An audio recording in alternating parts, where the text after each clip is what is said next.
설교의 제목은 광야 이야기입니다. 제가 얼마 전에 세 번째 책을 이제 썼는데요. 나왔어요. 책이 나왔는데 이게 잘 되면 쓰고 싶은 책들이 많이 있습니다. 이제 첫 번째가 여호수아 주석에 다 써놨는데 제 이번 작품이 잘 되면은 여호수아서를 한 번 더 발간을 할 예정이고 이번에도 안 팔리면은 이제 그만할 생각입니다. 근데 이제 여호수아 주석 다음에 제가 사실 어느 정도 써놓은 책이 광야 이야기입니다. 광야 이야기. 성경에는 15개의 광야 이야기가 나오는데 오늘 한 두 가지 정도만 함께 살펴보고자 합니다. 왜냐하면 우리 모두가 천국 시민권을 지니고는 있지만 우리는 광야에 살기 때문입니다. 자, 여러분 요셉 아시죠?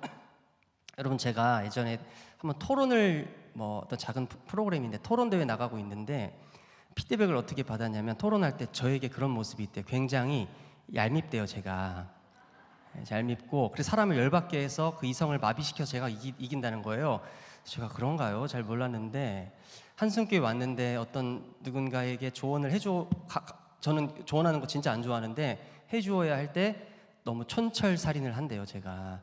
그런데 요즘에는 그래요. 그런 소리를 들어요. 예전에는 제가 그 얄미운 캐릭터라 그랬는데 요즘에는 어떻게 그렇게 얄밉지 않게 말하냐 이런 또 소리를 들어요.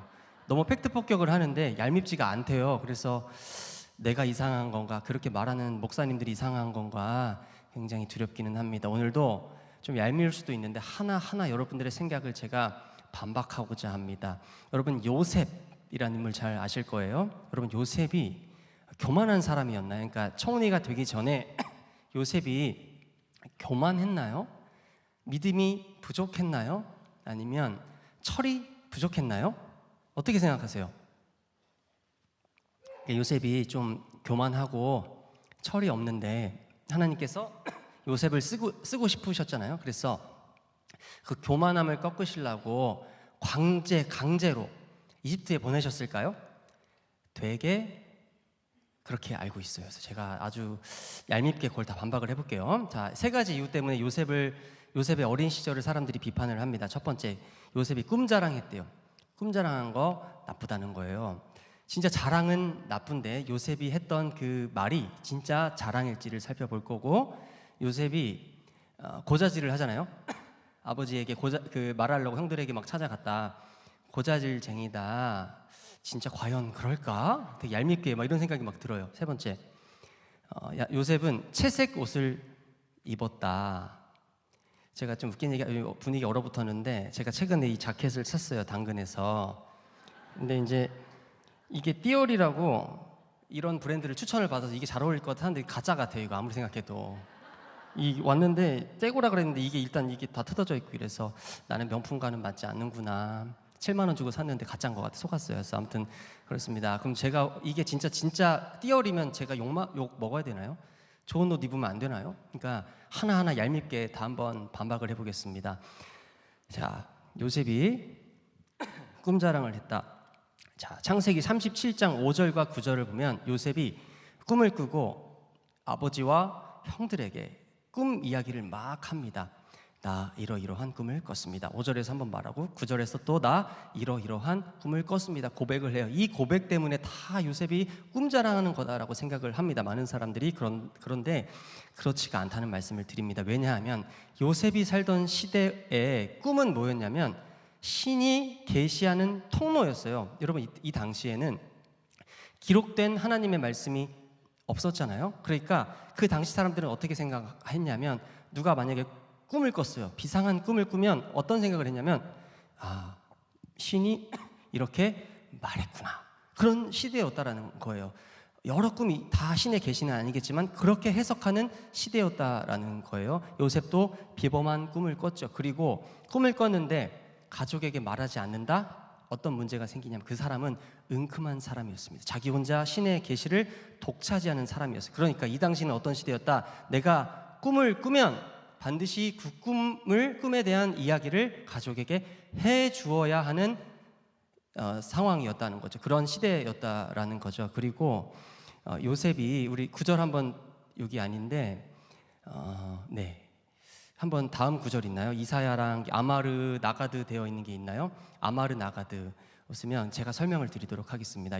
됐습니다. 여러분 이게 뭐냐면 구약에서 사람들이 그냥 말을 할 때는 그냥 누군가 말하잖아요. 그러면 나가드예요. 그런데 어떤 사람이 아마르 하면 그냥 말이고요. 나가드 하면 그게 뭐냐면 선지자들이 하는 말이에요. 선지자들은 이렇게 말해요. 한번 띄워주시면 항상 올려주세요. 화면 올려주시면 이사야 보면 끝에 보세요. 58장 1절에 알리라 이게 뭐냐면 나가드죠. 미가서도 보면은 보이리라 저게 나가드입니다. 그리고 아모스서에도 보면은 알리며 지게 저게 뭐냐면 나가드예요. 화면 됐습니다. 그런데 요셉이 말하는 장면을 창세기에 보니까 요셉이 뭐 했다고 나오냐면 아버지와 형들에게 아마르 말했다는 게 아니라 선지자처럼 무언가를 선언했다라고 말하고 있어요.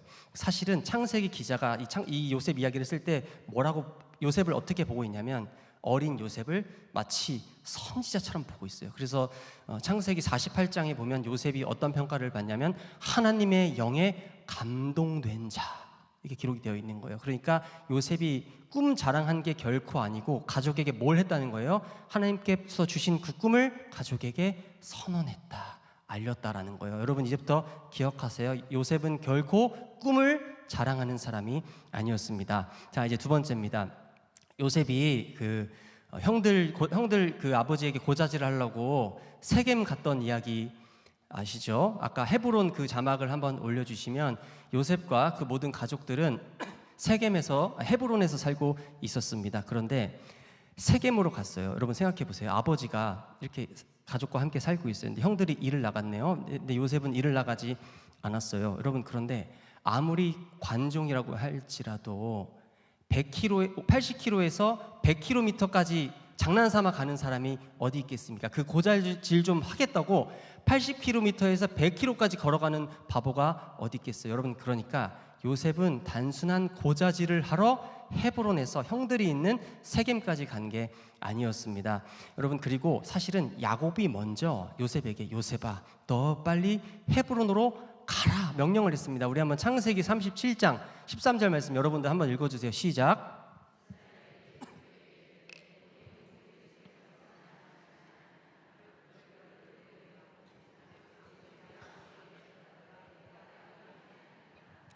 어떻게 됐어요? 이스라엘이 야곱이잖아요. 야곱이 먼저 요셉아 형들이 샬롬한지 안전한지 네가 빨리 세겜으로 가봐라 했다는 거예요. 그러니까 요셉이 그냥 간 게 아니라 아버지의 명령에 따라 갔다는 거죠. 요셉아 할 때요 이 말씀을 듣고 요셉은 두려웠죠. 왜 그래요? 여러분 세겜은 어떤 도시예요? 창세기 34장에 보면 세겜 사람들이 다 죽고 그의 친족들이 야곱 가족을 몰살하려고 하잖아요. 그래서 야곱이 두려워서 벌벌 떨고 있을 때 창세기 35장 1절에 야곱아 하나님께서 야곱에게 나타나셔서 빨리 베델로 도망가 안 그러면 너 다 죽어 말씀을 주시잖아요. 그러니까 저렇게 위험한 도시인데 요셉이 관종이라서 그냥 찾아갔다 말도 안 되는 이야기죠. 그리고 야곱이 요셉에게 너 빨리 세겜으로 가봐 했을 때 요셉이 어떻게 대답했는지를 보면 37장 13절 말씀 띄워주시면 자막 그냥 올려주시면 돼요. 내가 그리하겠나이다 올려주시면 돼요. 네, 제가 읽어드릴게요. 그들에게 보내리라. 요셉이 아버지께 대답하되 내가 그리하겠나이다. 저기 내가 그리하겠나이다에 해당하는 문장이 있습니다. 프론트가 잘 안 맞네요. 밑에랑 계속 똑같은데 내가 그리하겠나이다 한번 띄워주시면 좋을 것 같아요. 밑에 자막에 그리고 올려주세요. 네, 그리고 다음 화면을 밑에다 넣어주셔야 제가 안 헷갈려요. 자, 한번 읽어볼게요. 내가 그리하겠나이다. 요셉이 내가 그리하겠나이다 딱 하잖아요. 근데 그리하겠나이다가 한번 따라해 볼게요. 힌내니가 뭐냐면 내가 여기 있습니다예요. 이 단어가 어디서 사용됐냐면 사무엘이 어릴 때 막 그 성전이 어둡잖아요. 그때 하나님께서 사무엘아 부르셨잖아요. 그때 사무엘이 힌내니 하나님 내가 여기 있습니다 고백했던 단어가 힌내니고요. 아주 선지자들에게 쓰이는 단어입니다. 그 이사야 선지자가 이사야 6장에 보면 막 하늘 천상에서 막 스랍들도 보고 천군 천사를 막 보잖아요. 그때 이사야야 말씀하셨을 때 이사야가 뭐라고 말해요? 내가 여기 있나이다 했는데 힌내니 했다라는 겁니다. 그러니까 요셉은 어떤 사람이었냐? 아버지의 말씀에 아버지 내가 여기 있습니다. 내가 순종하겠습니다 해서 목숨을 걸고 아버지의 명령과 형들을 위해 세겜까지 따라갔던 사람이라는 겁니다. 여러분, 그러니 이제 오해를 푸셔야 돼요. 요셉이 고자질하러 세겜으로 간 게 아니라 하나님의 말씀에 순종하고자 목숨을 걸고 세겜까지 갔다라는 것입니다. 중요한 것 세 번째입니다. 여러분, 요셉이 채색 옷 좀 입으면 안 되나요? 제가 띠어리 좀 진짜 가짜 같은데 진짜 좀 입으면 안 되나요? 입어도 될 것 같은데, 여러분, 사실은 요셉이 채색 옷을 입고 싶어서 입은 것도 아니었습니다. 우리 누지 문서 사진을 한번 보여주시면 좋겠어요. 네, 누지 문서 꼭 봐야 됩니다. 좀 기다리더라도. 네, 우리 화면이랑 위에랑 안 맞아요. 하나도 안 맞는데 제가 정신사나 죽겠습니다. 자, 화면 일단 내렸다가 올려주시면 좋을 것 같아요. 누지 문서라고, 이게 뭐냐면 야곱과, 그리고 그 다음 것 나올 사진들을 밑에 좀 보여주시면 좋겠습니다. 자, 이게 뭐냐면 한번 따라해 볼게요. 누지 문서. 이게 뭐냐면 고대 시대의 문서예요. 지금 대형 박물관에 있습니다. 그러니까 야곱 시대, 요셉 시대에도 문헌들이 있었는데 그 시대의 배경이 기록된 문서들이, 고고학자들이 발견한 문서가 바로 저 문서고, 고대 문서, 그리고 누지 문서라고 합니다. 여러분, 그런데 이런 게 화면 됐어요. 이제 여러분, 그런데 이런 게 있잖아요. 우리는 다 창자 이런 게 있습니다. 여러분, 저는 이제 권씨인데요. 권씨는 뭐 한문이 하나밖에 없어요. 그래서 권달래 권사님 계신데, 그 권중만 장로 계신데 권씨 모임 해야 된다 그런 게 있어요. 왜냐면 친척, 진짜 그 친척이에요.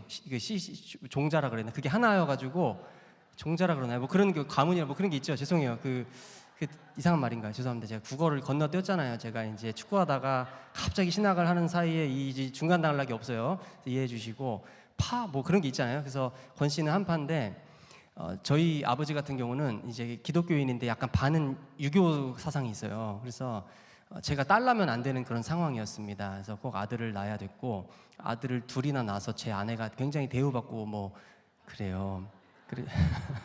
저는 또 장자잖아요. 장자. 그러니까 동생보다 훨씬 더 좋은 대우를 받으며 살았습니다. 왜? 장자니까. 저는 그런 집안입니다. 여러분, 그런데 우리는 다 사실 유교의 물결을 맞은 사람들이죠. 그럼 고대 시대는 더 유교적이었을까요? 첫째 아들이 무조건 대우받고 그랬을까요? 그렇지가 않아요. 누지문서에 어떻게 기록이 되어 있냐면 이렇게 되어 있는 거예요. 제가 아버지예요. 아들들이 한 10명씩 낳았어요. 그때 이렇게 있었는데, 아무나 네가 첫째니까 네가 장자야 이렇게 임명하는 게 아니었습니다. 고대 문서 보면 누구에게 장자권을 주냐면 여러 아들들 중에 가장 신뢰할 만한 사람에게 장자권을 줬습니다. 그 똑같은 시대에 요셉이 살았던 겁니다. 그래서 야곱이 요셉에게 사실 어떻게 한 거냐면, 모든 아들들 중에 요셉을 편애한 게 아니라 가장 신뢰할 만한 아들이 누구였다는 거예요? 요셉이. 보자, 다른 형들은 어떻게 해요? 아버지의 침상을 더럽히고 칼로 막 세겜 사람들 죽이잖아요. 근데 요셉이 딱 봤을 때 이 아들들을 딱 고르는데 가장 신뢰할 만한 아들이 요셉이었다는 거예요. 여러분, 고대 시대의 장자는 이런 권리를 누렸습니다. 실질적 장자권을 행사할 수 있었고 재산을 2배나 받았습니다. 그리고 누지문서에 나와요. 특별한 옷을 입었다는 거예요. 아무나 사랑받아서 편애받아서 채색 옷을 입었던 게 아니라 아버지가 임명한 그 장자만 어떤 옷을 입었다고요? 귀한 옷을 입었다는 거예요. 여러분, 성경 시대에도 같은 시대이기 때문에 똑같습니다. 야곱이 왜 굳이 요셉에게만 채색 옷을 입혔는가? 가장 신뢰할 만한 아들이었기 때문입니다. 여러분, 그래서 우리가 아까 읽었습니다만 한번 화면 보여주시면, 요셉은 노년에 얻은 아들이므로 이스라엘이 여러 아들들보다 더 사랑함으로 그를 위하여 채색 옷을 지었더니 이렇게 기록이 되어 있는데, 저기 노년에 얻은 자 화면 보여주시면은 노년에 얻은 자라고 개역개정 기록되어 있지만 유대인들은 그렇게 번역하지 않습니다. 히브리어로 한번 따라해 볼까요? 벤제꾼님. 벤제꾼님은 어떤 자인가? 지혜자라고 기록되어 있어요. 유대인들은 요셉의 어린 시절을, 유대 문헌은 요셉의 어린 시절을 지혜자라고 합니다. 지혜자. 여러분, 그러니까 유대인들은 요셉이 어렸을 때 결코 교만하거나 관종이거나 자랑하는 사람이 아니라 원래 지혜자였다, 마치 선지자처럼 여겼다는 것입니다. 이해가 되죠? 그래서 역대상 5장 1절 말씀 보여주시면 한번 여러분들 읽어주세요. 자, 시작. 이스라엘의 장자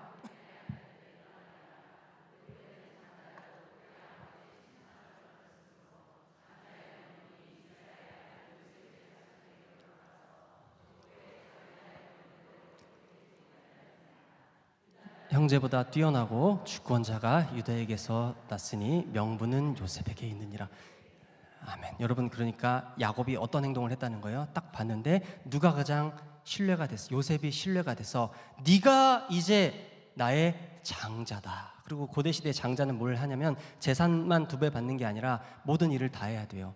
아버지가 왜 이런 권리를 이자에게 주냐면은 아버지가 아프잖아요. 밥 떠다 주는 거, 뭐 기저귀 갈아주는 거, 이 모든 일을 누가 하냐? 바로 벤제꾸님이 했다는 거죠. 그래서 야곱은 가장 신뢰할 만한 요셉을 벤제꾸님으로 세우고 그에게 모든 고난을 넘겨주었다라는 겁니다. 이제 정리가 되시죠? 여러분, 이쯤에서 한번 생각해 볼까요? 그러면 이렇게 신실한 요셉, 이렇게 하나님과 교제하는 요셉, 가장 모든 사람에게 신뢰받는 요셉, 겸손한 요셉, 하나님의 말씀이라면 힘내니 내가 여기 있나이다 고백하는 요셉에게 하나님은 왜 그렇게 이집트라는 큰 시련을 주셨을까요? 그렇게 시련 안 주셔도 잘할 것 같은데 왜 그러셨을까요? 한 광야 이야기를 더 살펴보면서 답을 얻어보겠습니다. 이제 다윗 이야기를 살펴보겠습니다. 그럼 다윗이 도피 생활을 10년 하잖아요. 10년은 굉장히 긴 세월이죠. 사울에게 도망을 다니고 있습니다. 그런데 우리 사진을 보여주시면, 다윗 지도를 보여주시면, 저기 이제 헤레스풀이라는 곳에 다윗이 있을 때 일어난 일입니다. 헤레스풀에서 그일라라는 곳이 있는데 사실 이 그립 AI가 이거 만들었는데 한계가 있더라고요. 사실 10km 정도 거리가 돼요. 그러니까 다윗이 헤레스풀에서 이렇게 생활을 하고 있었는데 어떤 일이 일어났냐? 그일라는 친족이잖아요. 유대인들이잖아요. 그일라에 블레셋 사람들이 침공을 한 거예요. 그래서 막 노략하고 아주 끔찍한 일들을 한 겁니다. 근데 헤레스풀에서 다윗이 이렇게 있는데 누가 보고를 한 거죠. 큰일 났습니다. 다윗 대장님, 지금 우리의 민족 유다 사람들 중에서도 그일라 성에 사는 사람들이 지금 노략 당하고 있습니다. 어떻게 할까요? 이렇게 한 거예요. 근데 다윗이 딱 이제 그 말씀을 듣죠. 그런데 다윗은 도피하고 있었잖아요. 도피자 신분이었잖아요. 자기도 지금 죽겠는데 사울이 언제 와서 자기들을 다 죽일지 모르는데 다윗이 놀란 거죠. 이거 어떻게 해야 되나? 그래서 다윗이 이때 하나님 앞에 기도를 했습니다. 그냥 기도가 아니라 사실 묻는 기도를 했어요. 하나님, 어떻게 해야 됩니까? 나도 도망자 신세인데 지금 그일라 성에 큰 위기가 왔다고 합니다. 어떻게 해야 될까요? 근데 하나님께서 뭐라 말씀하셨냐면 다윗아 가라 말씀을 하셨어요. 그런데 다윗이 그 말씀을 듣고 첫 번째는 바로 순종할 수가 없었죠. 신하들에게 지금 이런 하나님은 가라고 말씀하시는데 우리 가자 하는데 신하들이 막 만류를 해요. 그런데 다윗은 그 사람들을 설득해서 진짜 그일라 성으로 가서 그 모든 사람들을 구원해 주었습니다. 여러분, 그런데 참 놀랄 만한 일이 벌어져요. 다윗이 그일라 사람들을 구원해 줬는데 그일라 사람들이 어떻게 했을까요? 바로 사울에게 전령을 보내서 사울 왕님, 다윗이 그일라 성에 있습니다.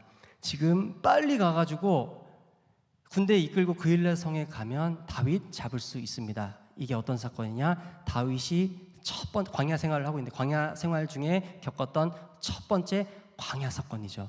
여러분들도 이제 배신당한 경험이 있으시죠? 저도 있어요. 저도 참 믿었던 사람에게 배신당한 경험이 있는데 이건 어떤 배신이에요? 저는 그 사람이 잘해줬는데 그냥 뭐 어느 정도 마음을 줬을 뿐이죠. 그럼 다윗은 어떤 거예요? 목숨을 걸고 가서 전쟁했는데 막 피 튀기면서 사람들 다 구원해줬는데 그 사람들이 밀고 해서 자기가 죽게 생긴 거예요. 다윗이 얼마나 마음이 힘들었을까요? 그래서 다윗이 슬퍼하면서 그일라에서 도망을 갔습니다. 어디로 도망을 갔냐? 우리 10광야 사진을 한번 보여주시면 여기 10광야입니다. 다윗이 광야인데 광야 중에서도 10광야로 도망을 갔습니다. 여러분, 그런데 10광야는 광야 중에서도 어떤 지역이냐면 이스라엘이 12지파가 있잖아요. 그 중에서도 유다 지파 영토에 속한 광야가 바로 10광야였습니다. 다윗이 가서 누구를 만난 거예요? 삼촌, 친척형, 사촌형, 오랜만이야. 나 참 많이 지쳤어. 10년 동안 지금 도피 생활을 하고 있는데 내가 그 일렛 사람들 구원해 줬더니 그 사람들이 밀고에서 다 여기까지 이 600명의 사람들과 왔어 한 거예요. 여러분, 그런데도 어떤 일이 일어났을까요? 10광야에 살던 어떤 사람들이 또 사울에게 가서 밀고를 했습니다. 누가 밀고한 거예요? 자기의 친족이 다윗을 밀고해서 다윗은 또 배신당한 거죠. 도망갈 수밖에 없었다는 거죠. 배신당할 때 가장 큰 배신은 누구에게 당하는 배신일까요? 단연 가족일 거 아니에요. 그러니까 다윗의 마음이 참 얼마나 슬펐을까요? 다윗이 이제 10광야에서 어디로 가냐? 다음 사진을 보여주시면 이게 이제 마온 광야라고 합니다. 마온 광야로 도망을 갔는데 아마도 여기는 누가 고발했다는 말은 없지만 고발했을 거라고 보여요. 왜냐하면 사무엘상 25장에 보면 나발이라는 인물이 등장하거든요. 아마 나발이나 좀 나쁜 사람들이 밀고 했을 것 같아요. 사울에게 사람을 보내서 지금 마온 성에 있습니다. 밀고를 한 거예요. 이때 사울이 어떻게 했냐면은 모든 군사를 이끌고 여기까지 와서 진짜 이런 상황이었어요. 성을 다 둘러쌌어요. 근데 하나님께서 지켜주셨죠. 다윗이 죽기 직전에 하나님께서 블레셋이 이스라엘을 침공하게 하셔서 군대들이 다 도망을 가서 다윗이 살아남을 수 있었거든요. 자, 사진 됐습니다. 여러분, 다윗은 이렇게 두 번 큰 배신을 당했고 계속 누구에게 죄도 없는데 고발을 당한 사람이었습니다. 죄가 없지만 너무나도 큰 죄값을 늘 치르며 살 수밖에 없었던 게 누구예요? 다윗이라는 거죠. 다윗은 10년 동안 광야 생활을 했고 왕위에 바로 오른 것도 아닙니다. 7년 6개월 동안 헤브론에서 인내한 뒤에야 진짜 왕이 될 수 있었습니다. 자, 이제 퍼즐을 맞춰 보겠습니다. 여러분, 그러면 하나님은 왜 요셉과 다윗에게 이런 시련을, 이런 광야를 허락하셨을까요? 여러분, 다윗도 사실 왕이 되기 전부터 신실한 사람이었어요. 그가 목동 시절에 하나님을 찬양하고 막 시편을 짓잖아요. 여러분, 그리고 다윗이 한 번은 도망을 어디로 갔냐? 모압으로 갔습니다. 모압에 누가 있어요? 다윗의 증조 할머니가 룻이니까 친척들이, 외가 사람들이 있는 거 아니에요. 도망도 갔었는데 그때 선지자 갓이 나타납니다. 한번 말씀 마지막으로 한번 읽어볼게요. 시작. 선지자 갓이 다윗에게 이르되 너는 이 요새에 있지 말고 떠나 유다 땅으로 들어가라. 다윗이 떠나 헤레스 풀에 이르니라. 다윗님, 당신 지금 이 땅에 있으면 안 됩니다. 당신 어디 있어야 되냐면 반드시 광야에 있어야 됩니다. 광야에 있으래요. 하나님은 왜 이렇게 신실했던 요셉과 다윗에게 그 험난한 광야를 허락하셨을까요? 왜 그러셨을까요? 첫 번째는 특징이 있어요. 하나님께서 사용하시는 모든 사람들은 광야를 지납니다. 모세도, 엘리야도, 예레미야도, 예수님도, 사도 바울도 광야를 통과했죠. 가만히 살펴보면 하나님께서 쓰시는 사람들에게 명확한 공통점이 있어요. 뭐예요? 광야를 통과하게 하신다는 거예요. 아마 제가 이렇게 싹 보니까 다 볼 수는 없지만 많은 분들이 과거에 큰 상처가 있어요. 제가 간접적으로 들었던 이야기도 있고 직접 들은 이야기 있는데, 여러분들이 이 자리에서 하나님께 쓰임받을 수 있는 이유는 뭐냐? 여러분들이 광야를 통과하셨기 때문이죠. 그래서 믿는 사람은 과거를 재해석하게 되죠. 혹시 여러분들의 자녀들 중에 지금 광야 가운데 있는 분이 있습니까? 그럼 낙심하지 마세요. 두려워하지 마세요. 이렇게 생각하시면 돼요. 내 아들과 딸이 힘들다? 광야 가운데 있다? 하나님께서 쓰시기 위해서 이런 광야를 통과하게 하시는구나.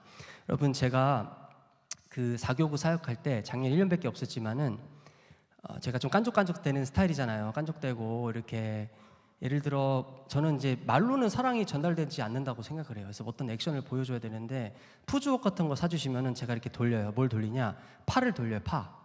자, 파 푸세요. 이렇게 막 돌리고 마지막 남은 파는 제가 이 멘트와 함께 싹 말아요. 이건 파국입니다 하면서 다 말고 타 먹고, 이렇게 너무 내가 감사하다는 마음을 보여드리고 싶으니까 이거를 해요. 다 먹고, 왜 술 마시면 이거 하는 것처럼 국밥을 이렇게 하면은 꼭 한두 방울 이렇게 쓱 떨어져요. 이렇게 하면서, 왜냐면 이분 너무 감사하니까 이렇게라도 내 마음과 사랑을 보여드려야 되잖아요. 깐족깐족거리는데 전 한 번도 누구에게 사교구 사역할 때 무시당한 적이 없어요. 두 가지 이유 때문이죠. 첫 번째 이유는 너무 좋은 분들이라서 그렇고, 사실은 저도 나이에 비해 험난한 광야를 통과했거든요. 그리고 제가 좀 말씀 중심적으로 설교를 하잖아요, 교구에서도. 그러니까 저를 이렇게 쉽게 보지 못하는 것 같아요. 여러분, 예전에 저도 솔직하게 설교를 해야 되잖아요. 옛날에 5년 전인가 에스라 성경대학원이라는 곳에 이제 공부를 했는데, 거긴 1년 기숙사 과정이고 2년째는 기숙사 과정이 아닌데 코로나가 심하게 생겨서 숙소에서 다 나가라 그랬어요. 근데 저는 혼자 남았어요. 왜냐면 다 인터넷으로 들어야 되는데, 오프라인에 저는 카메라 설치 내가 할지도 모르는데 한다 그래서 교수에게 1대1로 과외를 받은 거예요. 그래서 1대1로 수업 듣고, 또 이 교수님, 월요일 이 교수님 찾아가고, 화요일 이 교수님 찾아가고, 금요일 동안 이분들 다 죽이는 거야. 그냥 3시간 동안 나에게 이거 안 알려주면 3시간 동안 안 나가요. 또 찾아가. 내 발자국만 소리만 들려도 무섭대. 이제 권순일이 왔구나. 근데 이제 힘들게 공부를 했거든요. 막 이번에 막 쓰러지기도 하고, 한 번 이런 적도 있었어요. 아내랑 크게 싸웠는데 아내가 집을 나가버렸어요. 9시 수업인데 8시 50분에 아내가 집을 나간 거예요. 물론 잘못은 제가 했어요. 근데 그날 수업이 뭐였냐면 사사기 수업이었어요. 여호수아서를 마치고 사사기를 여는데, 제가 제일 사랑하는 존경하는 교수님이 그 역사서 수업 교수님인데, 여호수아 때 큰 은혜 받고, 그때 주석 쓴 거 아니에요? 쓱 받고 사사기 첫 수업을 들어야 되는데 서론을 못 들으면은 1장부터 해석이 안 되거든요. 서론이 제일 중요해요, 배경이. 근데 아내는 나갔는데 딱 보니까 2살짜리 애가 울고 있어요. 어떻게 할 거예요? 그래서 교수님에게 문자를 했어요. 저 그냥 갑니다 하고 그냥 애기띠 메고 수업 들으러 갔어요. 그래서 얘가 한 5분은 가만히 있는데 한 6분 지나고부터 막 이런 거 있죠, 뒤에서 이러면 이제 막서 학생들 뒤로 보고서 더 이상 안 되겠다 싶어갖고 막 과자 같은 거 있죠. 그 아내가 먹이지 말라는 전형적인 과자들 다 먹이면서, 그래 이렇게까지 한 거잖아요. 그거는 광야였어요, 광야. 그렇기 때문에 너무 사랑을 많이 받고, 제가 파국을 해도 누구도 저를 그렇게 막 무시하거나 그렇지 않았던 것 같아요. 제가 그냥 그 시절에 광야 통과하지 않고 그냥 잘 나가는 부목사, 전도사 막 했다면 이런 일이 없었겠죠. 마찬가지입니다. 여러분들이 이 자리에 있을 수 있는 이유, 여러분들 광야를 통과하셨기 때문이고, 만약 여러분들의 자녀들이 광야 속에 계시다면 축복해 주세요. 하나님께서 쓰시기 위해 이 과정을 통과하게 하시는구나. 두 번째 이유는, 여러분 우리 한번 공부를 해볼게요. 광야 화면 올려주시면 광야에 해당하는 히브리어가 한번 따라해 볼까요? 미드바르. 미드바르 되게 광야잖아요. 그런데 여러분, 하나님의 말씀을 뜻하는 다바르가 바로 미드바르에서 파생이 됐습니다. 하나님의 말씀 히브리어로 다바르거든요. 어원이 어디서 파생됐다고요? 광야에서 파생됐어요. 여러분, 구약 공부를 쫙 해보니까 하나님의 말씀은 어디서 가장 잘 들리는가? 광야에서 가장 선명하게 하나님의 말씀이 들려요. 그래서 하나님은 늘 당신이 쓰시는 사람들을 어디로 불러서 말씀을 주시는 거예요? 미드바르, 즉 광야에 불러내서 나바르, 즉 하나님의 말씀을 주시는 겁니다. 여러분, 미우라 아야코가 이런 고백을 했습니다. 우리 한번 제가 읽어드릴게요. 병들지 않고는 드릴 수 없는 기도가 있습니다. 병들지 않고는 들을 수 없는 말씀이 있습니다. 병들지 않고는 가까이 갈 수 없는 성소가 있습니다. 병들지 않고는 우러러 뵐 수 없는 거룩한 얼굴이 있습니다. 병들지 않고는 나는 참된 인간이 될 수 없습니다. 이 글을 보고 제가 좀 바꿔봤어요. 광야를 통과하지 않고는 드릴 수 없는 기도가 있습니다. 광야를 통과하지 않고는 들을 수 없는 말씀이 있습니다. 광야를 통과하지 않고는 가까이 갈 수 없는 성소가 있습니다. 광야를 통과하지 않고는 우러러 뵐 수 없는 거룩한 얼굴이 있습니다. 광야를 통과하지 않고는 나는 참된 인간이 될 수 없습니다. 하나님께서 우리에게 왜 광야를 허락하시는가? 선명하게 우리가 깨달아야 할 말씀이 있기 때문이에요. 저 역시 그런 사람입니다. 제가 축구선수 얼마나 잘 되고 싶었겠어요. 그런데 고난 가운데 말씀 때문에 회복이 되었고, 신학교에 갔지만 큰 기성용이랑 비교하면서 이 자존감이 바닥에 있을 때 하나님은 저에게 이런 말씀을 주셨어요. 에베소서 2장 10절에 너는 나의 걸작품이다. 기성용도 귀하지만 너 역시 존귀하다. 귀해. 너 나의 걸작품이야. 제가 그 광야 속에 없었다면, 그 낮은 아픔 속에 없었다면 그 말씀을 이해하지 못하고 아마 여러분들을 존중하지 못할 수도 있었을 것입니다. 마지막 한 가지만 볼게요. 신명기 8장 16절 말씀 여러분 한번 읽어주시기 바랍니다. 시작.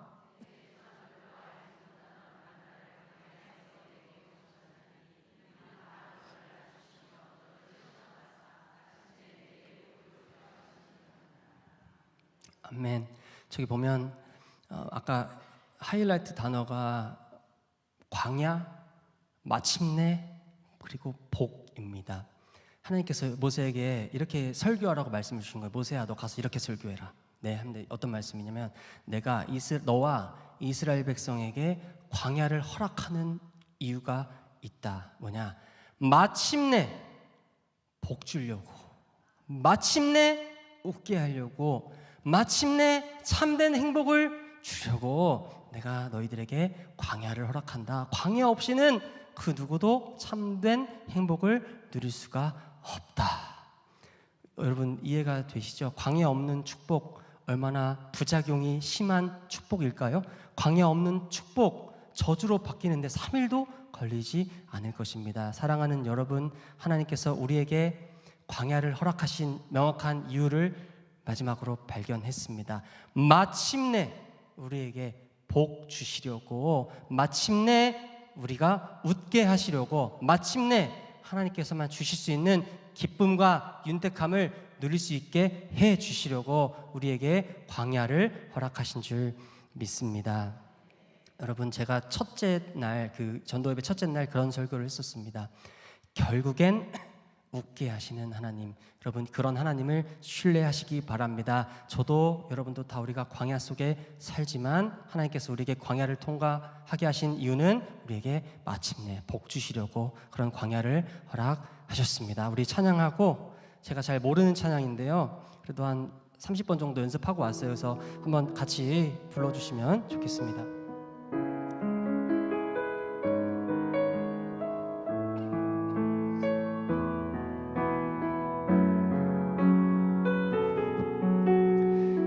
왜 나를 깊은 어둠 속에 홀로 두시는지, 어두운 밤은 왜 그리 길었는지, 나를 낮아지게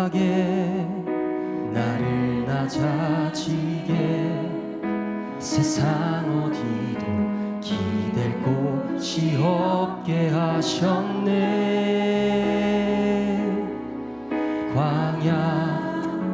광야에 서 있네. 주님만 내 도움이 되시고, 주님만 내 빛이 되시는, 주님만 내 친구 되시는 광야. 주님 손 놓고는 단 하루도 살 수 없는 곳,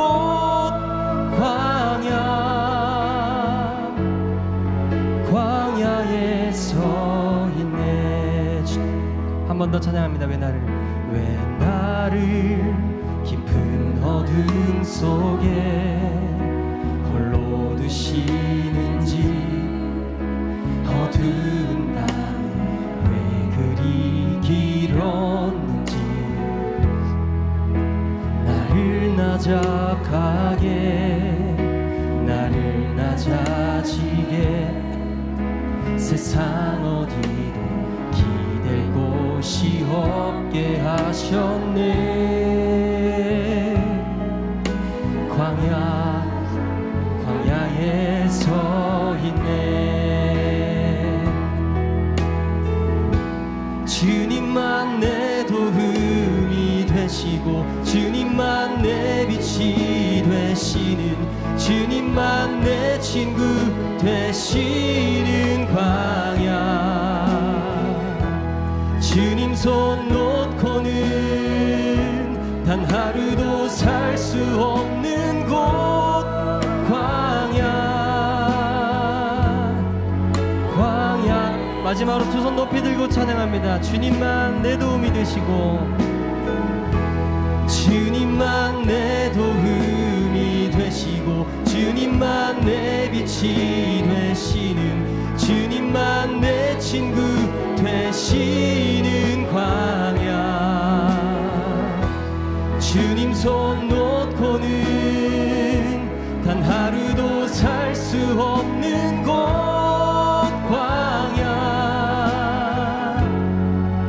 광야에 서 있네. 지금 한 가지 기도 제목으로 나아가겠습니다. 하나님, 지난 아픔을 오늘 말씀을 통해 다시 조명해 보니 하나님께서 나에게 아픔을 주시고 나에게 광야를 허락하신 이유를 발견했습니다. 그 광야 때문에 내가 이 자리에서 하나님의 귀한 은혜를 받고 귀한 전도자로 세워질 수 있었습니다. 하나님, 내 자녀가 이런 광야를 지나고 있습니다. 너무 마음이 아프고 힘들고 염려가 되지만 하나님께 쓰임받는 모든 사람들은 다 광야를 통과했다는 말씀을 들었사오니 내 자녀를 바라보며 걱정 근심하기보다는 하나님께서 이 아들을 이 딸을 쓰시려고 이 광야를 통과하시는구나, 하나님을 신뢰할 수 있도록 인도하여 주시옵소서. 하나님, 마침내 우리에게 복 주시려고 광야를 허락하셨다고 신명기 8장 16절을 통해 우리에게 말씀하셨습니다. 하나님, 그러니 내가 광야에 있을지라도 오직 내 미래를 책임져 주시는 하나님만 바라보고 주님 사역 감당하며 살게 하여 주시옵소서. 주여 한번 외치고 기도하겠습니다. 주여,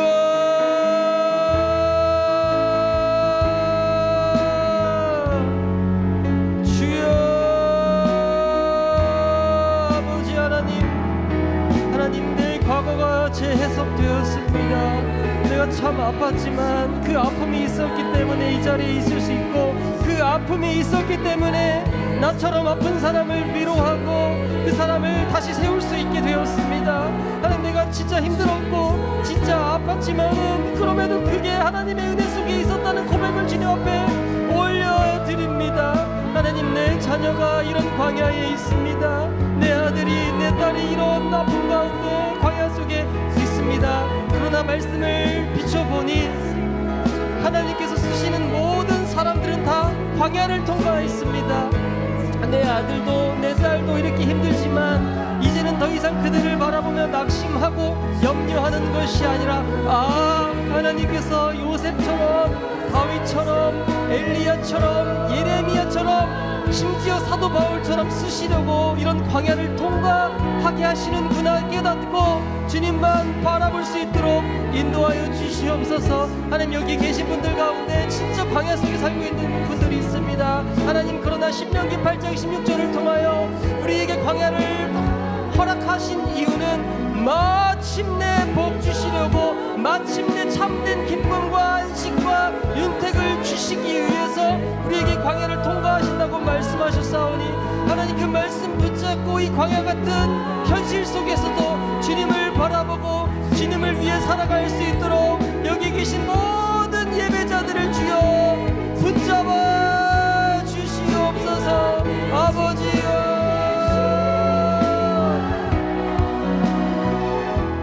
하나님 아버지, 이미 광야를 통과한 우리 전도대원들 이 자리에 나와서 말씀을 통해 자기 과거를 재해석했습니다. 내가 그때 참 힘들었지만 하나님께서 나에게 그런 광야를 허락하신 이유는 나를 구원하시고 나를 쓰시되 나처럼 힘들고 아픈 사람을 다시 세울 수 있게 하시기 위해서, 나를 쓰시기 위해서 그 광야를 통과하셨다는 사실을 알게 되었습니다. 그 광야가 하나님의 은혜 속에 있었다는 사실을 발견하였사오니 내 모든 아픔과 상처를 이 시간 성령의 불로 태워 주시옵소서. 하나님 아버지, 내 자녀가 지금 광야를 통과하고 있습니다. 이런저런 어려움이 있고 큰 낙심 속에 있습니다. 그러나 하나님 아버지께서 내 자녀들에게 그 광야를 허락하신 이유를 이 시간 발견했습니다. 하나님께서 쓰신 모세, 엘리야, 예레미야, 심지어 바울과 예수님마저도 그 광야를 통과한 이후에야 하나님께 귀하게 쓰임을 받았듯이 내 자녀가 그 광야 속에 있는 이유는 하나님께서 쓰시기 위함이라는 것을 내가 믿고 더 이상 낙심하지 않고 주님만 의지할 수 있도록 성령 충만함을 허락하여 주시옵소서. 하나님, 지금 이 시간에도 광야 속에 살고 있는 성도들이 있습니다. 그러나 하나님은 신명기 8장 16절 말씀을 통해 내가 너희에게 광야를 통과하게 하는 이유는 마침내 나만 줄 수 있는 복을 허락하기 위함이다 라고 말씀하셨사오니 우리의 미래와 우리의 모든 것을 책임질 수 있는 그 하나님만 바라볼 수 있도록 우리 모든 전도대원들을 주님께서 붙잡아 주시옵소서. 이제는 우리를 위해 십자가 지신 예수 그리스도의 은혜와 하나님 아버지의 사랑과 성령의 위로 교통하심이 광야 가운데 있지만 그럼에도 불구하고 하나님만 바라보며 감사하고 주님 사역 감당하길 원하는 여기에 있는 모든 예배자들과 그 모든 가족 위에 이제로부터 영원토록 함께 있을지어다. 아멘.